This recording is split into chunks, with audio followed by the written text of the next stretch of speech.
Trouble shooting पढ़ेंगे कि trouble shooting का मतलब ये कि एक फॉल्ट को कैसे मालूम करेंगे। हमारे सिस्टम में सोलर सिस्टम में फॉल्ट आ जाए तो उसको मालूम करने के तरीके हैं, ठीक है। अब कहीं पे फॉल्ट आ गई और सबसे पहले आप क्या करते हो, जाके इन्वर्टर को डायरेक्ट खोलते हो, या फिर क्या करते हो, डायरेक्ट जाके ब्रेकर बॉक्स खोलते हो, वहाँ पे एक ब्रेकर चेक, यानी रैंडमली आप फॉल्ट्स मालूम करोगे तो आप नतीजे पे नहीं पहुँचोगे, ठीक है। आपने ये ट्रबल शूटिंग जो है ये एक स्टेप बाय स्टेप प्रोसेस होता है। स्टेप बाय स्टेप इसलिए फॉर एग्जांपल आप एक पूरे इन्वर्टर खोलते हो, ठीक है, उसमें एक एक चीज़ चेक करते हो, आखिर में पता चलता है कि यार ये तो इनपुट सप्लाई ही नहीं आ रही थी। तो सबसे पहले आपने क्या करना है, सप्लाई चेक करना है, पावर सप्लाई चेक करना है कि इन्वर्टर के साथ अगर सोलर पैनल कनेक्ट है तो आया सोलर पैनल से वोल्ट्स पूरे आ रहे हैं या नहीं आ रहे। ये इसके साथ अगर वापडा या मतलब ग्रिड यूटिलिटी का जो कनेक्शन है वो वहाँ पे इनपुट सिग्नल दे रहे हैं या नहीं दे रहे। हम क्या करते हैं, पूरा इन्वर्टर खोलते हैं या चार्ज कंट्रोलर खोलते हैं और उसको चेक करते हैं बार बार बार बार, कभी ब्रेकर चेक करते हो और आखिर में पता चलते हो वहाँ से तो टू पिन स्विच ही डिस्कनेक्ट है, पावर आ ही नहीं रहा। तो सबसे पहले स्टेप क्या होता है कि आपने क्या चेक करना है, इनपुट पावर चेक करना है। तो इनपुट पावर सोर्सेस कौन कौन से इसके साथ कनेक्ट होते हैं, बैटरी कनेक्ट होती है इसके साथ, बैटरी के सारे कनेक्शन चेक करने हैं कि बैटरी से वोल्ट्स पूरे आ रहे हैं या नहीं आ रहे। सोलर पैनल से वोल्ट्स आ रहे हैं, वहाँ पे कनेक्शन ठीक हुआ है, इनपुट पावर सप्लाई इसको आ रहा है, अगर वो ठीक है सारा कुछ तो फिर आपने स्टेप नंबर 2 में क्या करना है, इनपुट आउटपुट फ्यूजेस चेक करने हैं। उस इन्वर्टर के साथ जो फ्यूजेस, इनपुट फ्यूज और आउटपुट फ्यूज लगा हुआ है वो चेक करने हैं। और फ्यूज चेक करने का तरीका आपको पता है, कंटिन्यूटी से उसको चेक करते हैं, क्लैम्प मीटर से आप उसको चेक कर सकते हो, लेकिन वो फ्यूज आपने उधर से निकाल के फिर चेक करना है, उसके अंदर आपने उसको चेक नहीं करना कंटिन्यूटी पे। क्लियर हो गई बात। फॉल्ट कोड्स भी है और अभी हम आज फॉल्ट कोड्स पे बात करेंगे इसके बाद कि फॉल्ट कोड्स, इन्वर्टर की स्क्रीन पे एक कोड आ रहा होता है, उधर से भी आपको पता चल जाता है कि फॉल्ट कहाँ पे है, जो आपका टाइम सेव कर लेता है और डायरेक्ट आप फॉल्ट तक पहुंच जाते हो, ठीक है। ये स्क्रीन पे आ जाते हैं, इसके बारे में भी बात करेंगे। इनपुट आउटपुट फ्यूजेस जिस तरह चेक करते हैं उसी तरह ब्रेकर्स भी चेक करते हैं कि कोई ब्रेकर तो ट्रिप नहीं हुआ। इनपुट पे भी हमने ब्रेकर्स लगाए होते हैं, आउटपुट पे भी बैटरी के साथ भी ब्रेकर लगाए हुए, तो ब्रेकर्स भी आप चेक करते हो, बाद में ब्रेकर हीट अप हो जाते हैं, खराब हो जाते हैं, वो आप ऑन करते हो वापस ऑफ हो जाता है। क्लियर हो गई बात। ब्रेकर्स के अलावा आपने वायरिंग चेक करनी है, सोलर पैनल्स की कनेक्शंस कैसे हुए हैं, वहां से वोल्ट्स एम्पियर्स पूरे आ रहे हैं या नहीं आ रहे, या कहीं पे कोई लूज कनेक्शन तो नहीं है। और सोलर पैनल के पीछे डायोड्स लगे होते हैं, वो भी फिर चेक करते हैं कि कहीं वो डैमेज तो नहीं है। डायोड को चेक करने का तरीका भी आपको बता चुका हूँ, वो किस तरह है। देखिए ये एक डायोड का एक सिंबल है और डायोड का एक पॉजिटिव साइड होता है और एक नेगेटिव। तो हम क्लैम्प मीटर को कंटिन्यूटी पे सेट करते हैं और क्लैम्प मीटर के पॉजिटिव को यहाँ पॉजिटिव के साथ कनेक्ट करते हैं और नेगेटिव को नेगेटिव के साथ जब कनेक्ट करते हैं तो ये कंडक्शन करेगा। ये फॉरवर्ड बायस में है कि ये कंडक्शन करेगा, लेकिन जब हम इसकी पोलैरिटी को चेंज करेंगे, digital clamp meter, digital multimeter की ये पोलैरिटी यहाँ से चेंज करेंगे तो फिर ये कंडक्शन नहीं करेगा। तो एक तरफ से ये आपको रेजिस्टेंस शो करेगा और दूसरी तरफ से शो नहीं करेगा, तो तब ये डायोड ठीक होगा। लेकिन अगर दोनों तरफ से कंडक्शन शो करे तब भी ये खराब है, तब ये शॉर्ट है, तब ये डायोड क्या है, शॉर्ट है। और अगर दोनों तरफ से कंडक्शन शो ना करे तब भी खराब है, तब ये डायोड क्या होगा, ओपन होगा, ठीक है। इसको सिर्फ एक साइड पे ओपन होना चाहिए, दूसरे साइड से रिवर्स बायस में ओपन नहीं होना चाहिए, तब ये डायोड ठीक हो। तो इस तरह हम डायोड की भी चेकिंग करते हैं, जो अभी आप इस पे प्रैक्टिस करोगे, ठीक है। थोड़ी देर बाद इसकी चेकिंग करते हैं डायोड की भी। अब हम इस पे आते हैं फॉल्ट कोड्स पे। तो देखिए इन्वर्टर की स्क्रीन के ऊपर इस तरह के कोड्स आते हैं जिससे हमें पता चलता है कि मसला क्या है। बाद होता है एक जगह पे एक प्रॉब्लम है, आप उधर चले जाते हो, ठीक है, और आप स्टेप बाय स्टेप मतलब स्टेप बाय स्टेप ही आप प्रोग्रेस करते हो, लेकिन वो भी आपका टाइम लेता है। सबसे पहले आप जाते हो, इनपुट पावर देखते हो, फ्यूजेस देखते हो, ब्रेकर्स देखते हो, फिर इन्वर्टर देखते हो और सारी चीज़ें फिर स्टेप बाय स्टेप आप देखते हो। ऊपर जाते हो सोलर पैनल की तरफ, सोलर पैनल से सारी वायरिंग चेक करते हो, ठीक है। लेकिन फॉल्ट कोड्स जब आप जैसी स्क्रीन के सामने आ जाओ वहाँ पे कोड हो तो आपको क्लियर हो जाता है कि प्रॉब्लम कहाँ पे है। ये सारे स्टेप्स अब इसमें से स्किप हो गए और आप उस तरफ जाते हो, ठीक है। और ये एक जिस तरह ये कोड्स मैंने लिखे हुए हैं, ये मैंने इस मैनुअल से कुछ फॉल्ट कोड्स लिखे हैं, इसमें और भी कोड्स हैं, ठीक है, लेकिन ये ज्यादातर फॉल्ट्स इन वजह से आते हैं।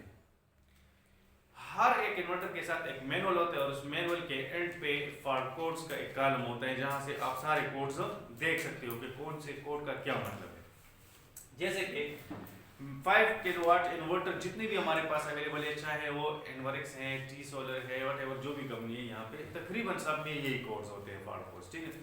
अगर स्क्रीन के ऊपर 01 आ जाए तो इसका मतलब ये होगा कि इन्वर्टर का फैन लॉक हो गया है। वो बार बार आपको क्या करता है, कोड देता है, एक बीप साउंड होता है और उस बीप साउंड के साथ स्क्रीन पे ब्लिंकिंग में एक वैल्यू ऐसे आ रही होती है 01।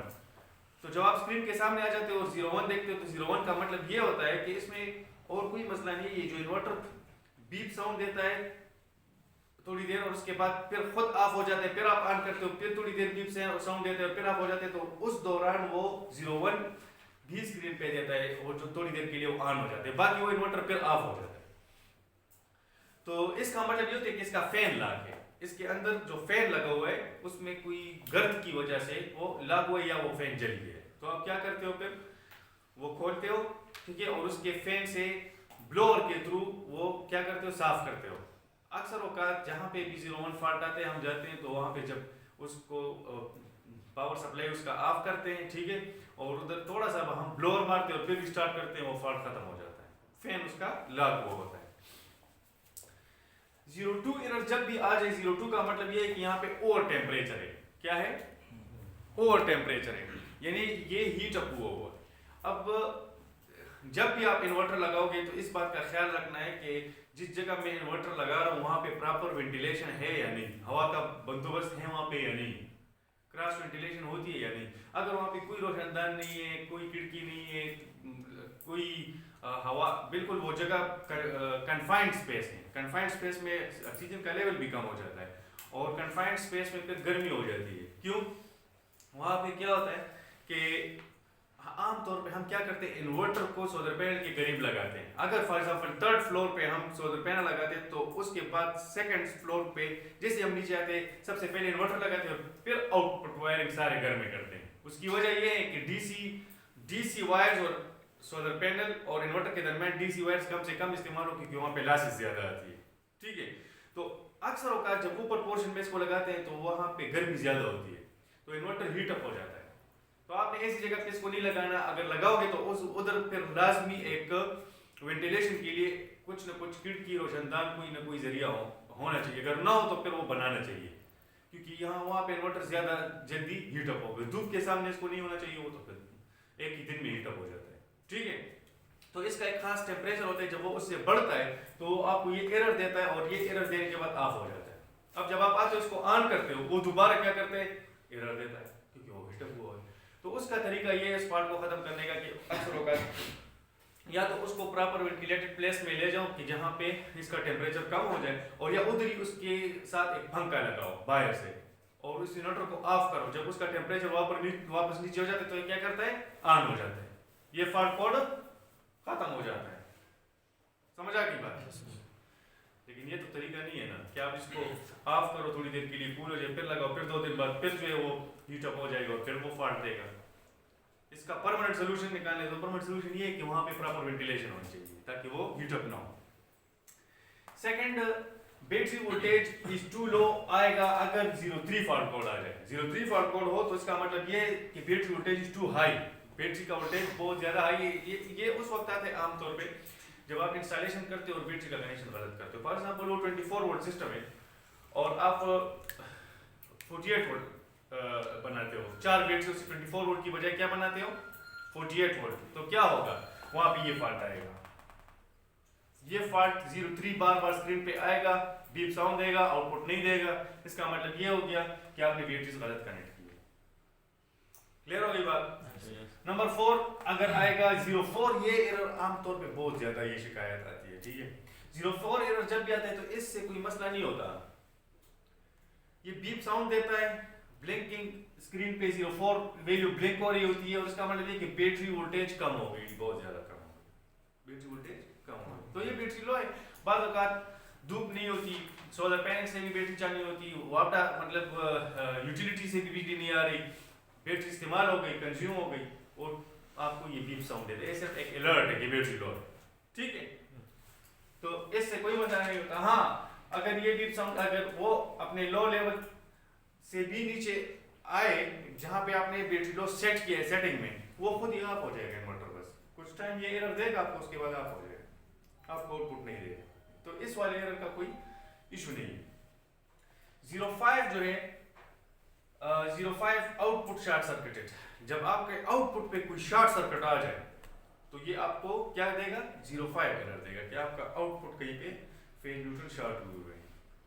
तो जब भी फॉर एग्जांपल आप एक फॉल्ट के लिए जाते हो, वहां पे जब पहुंचते हो स्क्रीन पे देखते हो कि 05 एरर है, तो इसका क्या मतलब होगा कि आउटपुट से। तो फिर आपने और चीजें नहीं छेड़नी, उधरी से स्टेप बाय स्टेप यहाँ पे भी स्टार्ट करना है। अब सबसे पहले उधरी इन्वर्टर के साथ जो आउटपुट ब्रेकर लगा हुआ है, हो सकता है उसकी वायरिंग किसी ने छेड़ी हो, वहां पे आउटपुट शॉर्ट किया हो, तो उधरी से स्टार्ट करोगे और स्टेप बाय स्टेप आगे जाओगे। फिर सारे कंट्रोल के कनेक्शन देखोगे, सॉकेट्स देखोगे, स्विच देखोगे, कहाँ पे कोई शॉर्ट सर्किट। जब आप वो हटाओगे वहां पे, वो जहाँ पे वो शॉर्ट हुआ है, खुद ही ये एरर भी यहाँ से हट जाएगा 05।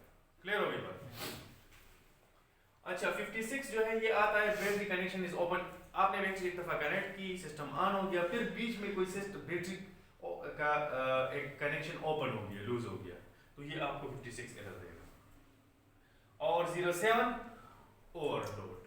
फॉर एग्जांपल एक इन्वर्टर 3 किलोवाट इन्वर्टर है और आप उस पे लोड 3 किलोवाट से बढ़ाते हो, तो 07 तो 07 का मतलब ये कि अभी ओवरलोड। तो उस फॉल्ट को रिमूव करने के लिए सबसे आसान तरीका है कि आप लोड को थोड़ा सा कम कर दो, एक एक चीज ऑफ करो, ठीक है। जब वो लोड अपने लेवल पे पहुंचेगा जो ये उठा सकते हैं जितना लोड, तो ये खुद ही ये एरर भी यहाँ से हट जाएगा।